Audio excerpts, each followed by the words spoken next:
سلسلہ ہدایت قرآن، سنت اور اہل بیت علیہم السلام میں خوش آمدید۔ آج ہم ایک گہرے سوال پر بات کریں گے، ایک ایسا سوال جو شاید ہم سب نے کبھی نہ کبھی خود سے پوچھا ہوگا کہ آخر ایسا کیوں ہوتا ہے کہ کچھ لوگوں کی بے پناہ کوششیں اور محنت بالکل رائے گاں چلی جاتی ہیں، جبکہ کچھ لوگ تمام مشکلات کے باوجود کامیاب ہو جاتے ہیں؟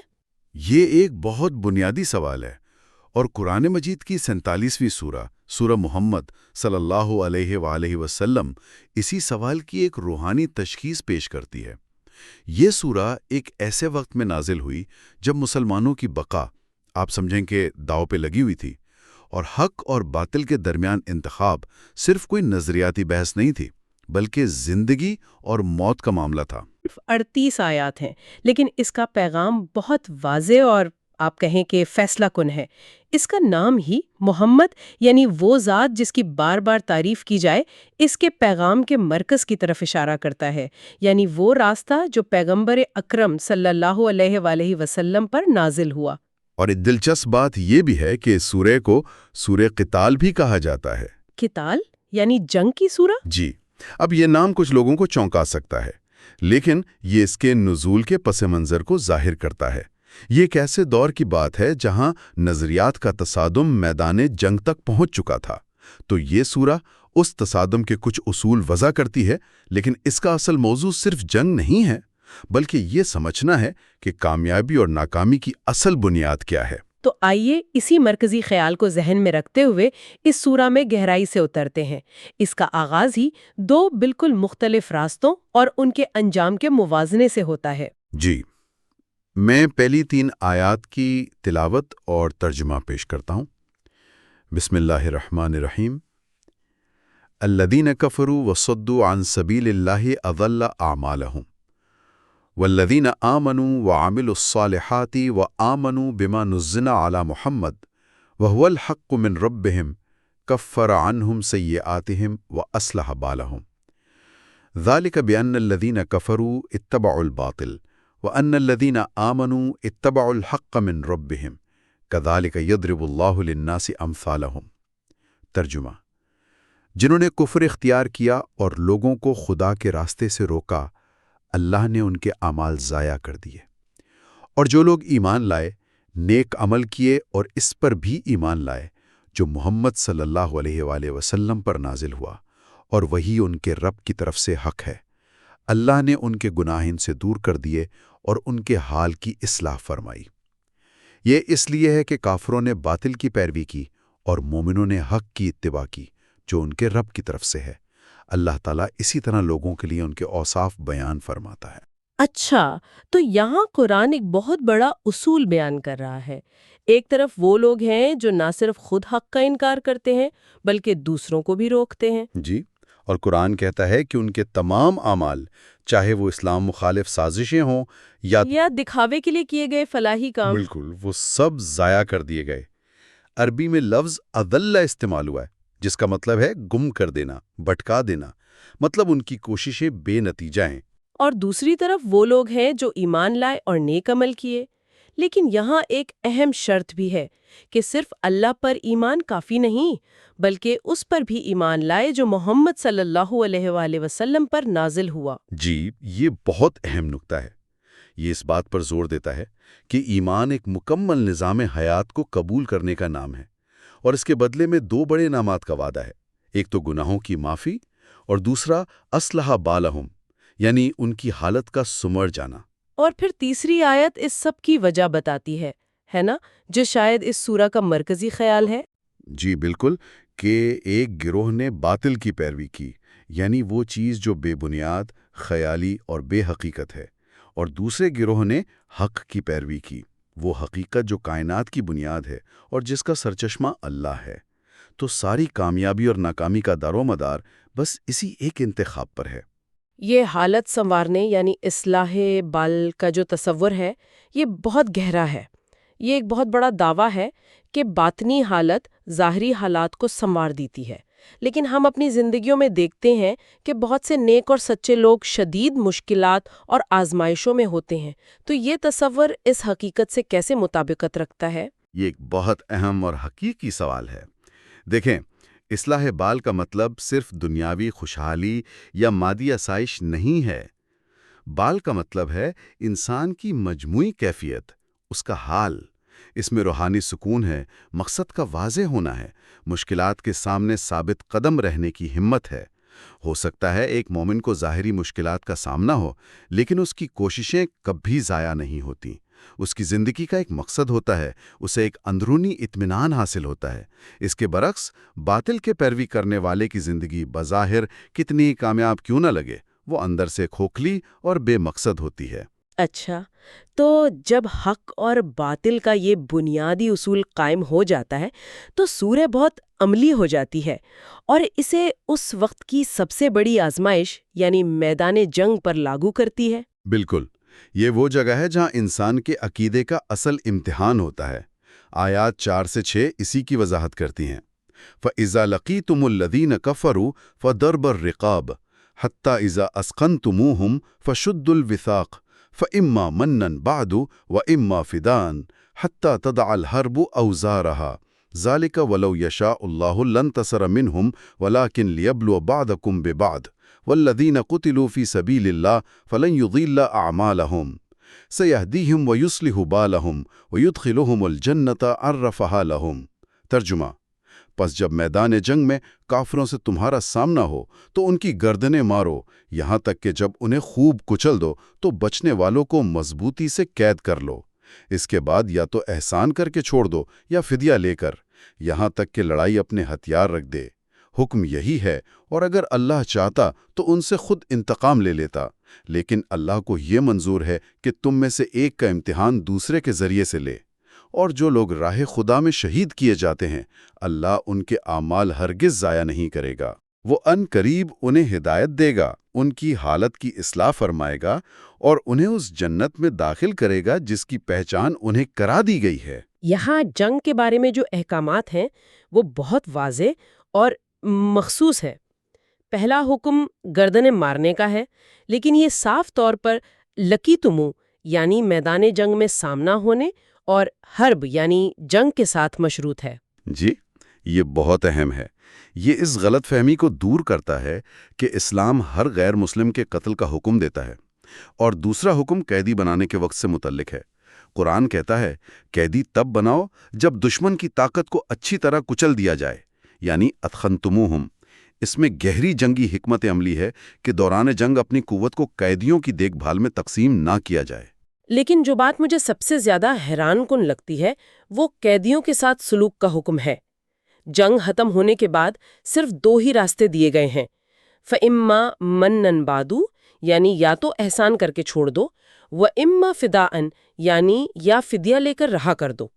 یہ 1400 سال پرانے متن میں پڑھنا خاص طور پر اس دور کے وحشیانہ معیار کے لحاظ سے بہت غیر معمولی ہے۔ آپ نے بالکل صحیح نقطہ اٹھایا ہے۔ یہی اس سورہ کی خوبصورتی ہے۔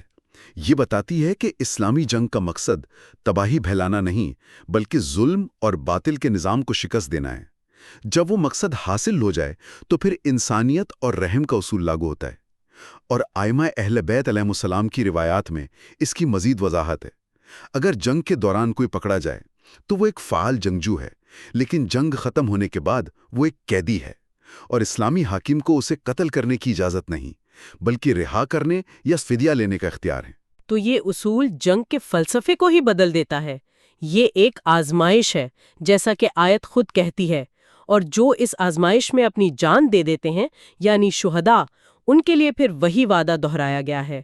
ان کے اعمال ضائع نہیں ہوں گے اور اللہ ان کی حالت سنوارے گا۔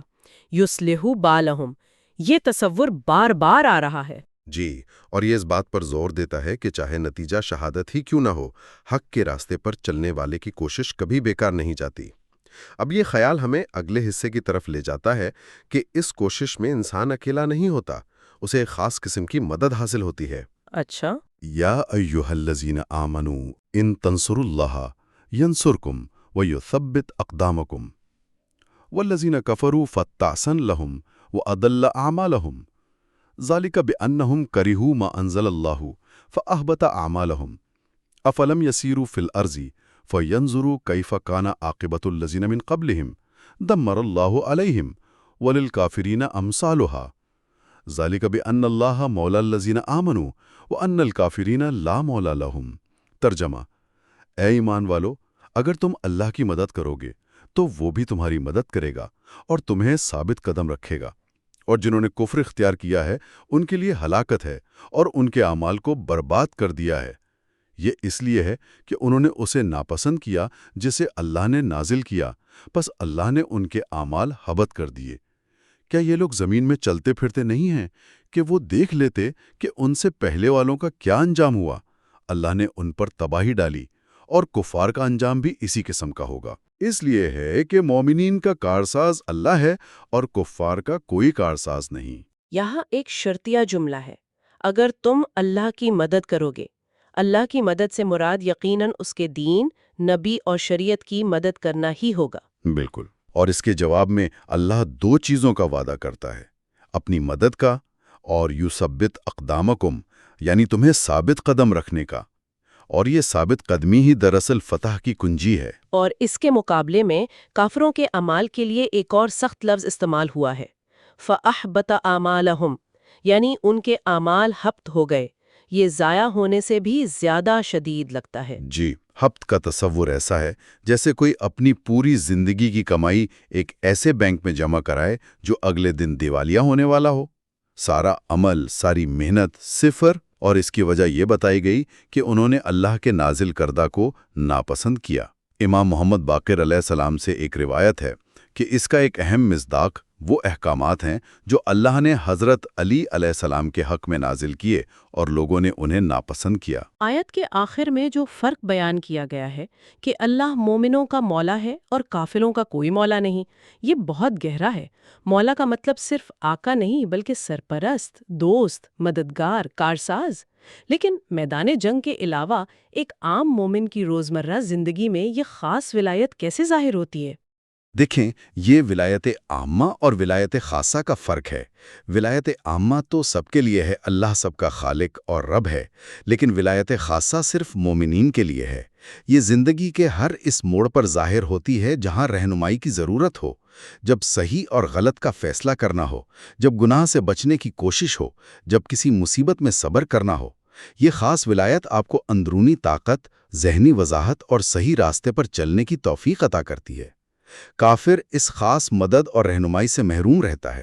تو یہ خاص ولایت پھر منطقی طور پر دو بالکل مختلف طرز زندگی اور دو مختلف انجام کی طرف لے جاتی ہے، اور سورہ کا آخری حصہ اسی کا نقشہ کھینچتا ہے۔ جی، ان اللہ يدخل الذین آمنوا وعملوا الصالحات جنات تجری من تحتها الانہار والذین کفروا یتمتعون ویأکلون کما تأکل الانعام والنار مثوی لهم وَكَأَيٍّ مِّن قَرْيَةٍ هِيَ أَشَدُّ قُوَّةً مِّن قَرْيَتِكَ الَّتِي أَخْرَجَتْكَ أَهْلَكْنَاهُمْ فَلَا نَاصِرَ لَهُمْ أَفَمَنْ كَانَ عَلَى بَيِّنَةٍ مِّن رَّبِّهِ كَمَنْ زُيِّنَ لَهُ سُوءُ عَمَلِهِ وَاتَّبَعُوا أَهْوَاءَهُمْ۔ ترجمہ: اللہ ایمان لانے والوں اور صالح اعمال بجا لانے والوں کو یقیناً ایسی جنتوں میں داخل فرمائے گا جن کے نیچے نہریں بہتی ہوں گی، اور جو لوگ کافر ہو گئے وہ لطف اٹھاتے ہیں اور کھاتے ہیں تو جانوروں کی طرح کھاتے ہیں، اور ان کا ٹھکانہ جہنم ہے۔ اور بہت سی ایسی بستیاں جو آپ کی اس بستی مکہ سے کہیں زیادہ طاقتور تھیں، ہم نے انہیں ہلاک کر ڈالا، پس ان کا کوئی مددگار نہ تھا۔ کیا جو شخص اپنے رب کی طرف سے واضح دلیل پر ہو اس شخص کی طرح ہو سکتا ہے جس کے لیے اس کا برا عمل خوشنما بنا دیا گیا ہو اور جنہوں نے اپنی خواہشات کی پیروی کی ہو؟ یہاں مومن اور کافر کی زندگی کے مقصد کا فرق بہت ہی واضح کر دیا گیا ہے۔ مومن کی زندگی کا محور اعمال صالحہ ہیں اور کافر کی زندگی کا محور یتمتعون یعنی دنیاوی فائدے اور لذتیں ہیں۔ اور ان کی زندگی کے طریقے کو ایک بہت سخت تشبیہ دی گئی ہے، یاکلون کما تاکل الانعام، یعنی وہ جانوروں کی طرح کھاتے ہیں۔ یہ جانوروں کی طرح کھانے کی تشبیہ آج کے دور میں ناقابل یقین حد تک متعلقہ محسوس ہوتی ہے۔ یہ صرف کھانے پینے کے انداز کی بات نہیں ہے نا، یہ ہماری پوری صارفیت پر مبنی ثقافت پر ایک تبصرہ لگتا ہے، جہاں ہم معلومات، تفریح اور تجربات کو بغیر کسی اعلیٰ مقصد کے صرف وقتی لذت کے لیے استعمال کرتے ہیں۔ جس طرح جانور چارے کے حلال یا حرام کی پرواہ نہیں کرتا، اسی طرح ایک بے مقصد زندگی میں انسان بھی علم اور تفریح کے صحیح یا غلط ہونے کی پرواہ کیے بغیر اسے کھاتا چلا جاتا ہے۔ یہ بہت چونکا دینے والا خیال ہے۔ آپ نے اس کی بہترین تشریح کی ہے۔ یہ آیت ہمیں اپنی زندگی کے مقصد پر غور کرنے کی دعوت دیتی ہے۔ کیا ہماری زندگی ایک بینہ یعنی ایک واضح دلیل، ایک روشن راستے پر ہے، یا ہم احوا یعنی اپنے نفسانی خواہشات کے پیچھے بھاگ رہے ہیں، جہاں ہمارے برے اعمال بھی ہمیں خوبصورت لگنے لگتے ہیں؟ ایک زندگی علم اور یقین پر مبنی ہے، جبکہ دوسری خواہشات کے اندھیروں میں بھٹک رہی ہے۔ تو اگر ہم اپنے ابتدائی سوال پر واپس جائیں کہ کیوں کچھ کوششیں کامیاب ہوتی ہیں اور کچھ ناکام، تو سورہ محمد کا جواب یہ ہے کہ اس کا تعلق قسمت یا طاقت سے نہیں بلکہ سمت سے ہے۔ یہ انتخاب کی بات ہے۔ جو حق کے ساتھ خود کو ہم آہنگ کر لیتے ہیں ان کے لیے الہی مدد اور ثابت قدمی ہے، اور جو باطل کی پیروی کرتے ہیں ان کی تمام کوششیں چاہے وہ کتنی ہی عظیم کیوں نہ ہوں بالآخر بے نتیجہ رہ جاتی ہیں۔ بالکل۔ اور اس سورے میں جو بات سب سے نمایاں ہے وہ باطنی کیفیت، یعنی ایمان، خلوص اور حق کی خواہش اور ظاہری حقیقت کے درمیان گہرا تعلق ہے۔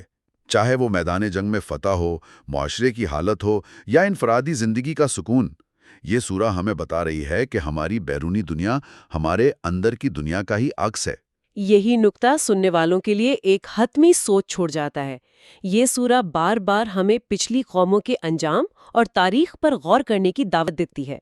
اگر ان کی تقدیر کا فیصلہ اس بات سے ہوا کہ ان کا حق اور انصاف کے ساتھ کیا رویہ تھا، تو ہماری اپنی تاریخ جو اس وقت بن رہی ہے اور ہمارا موجودہ حال ہمارے اپنے اجتماعی انتخاب کے بارے میں ہمیں کیا دکھا رہا ہے؟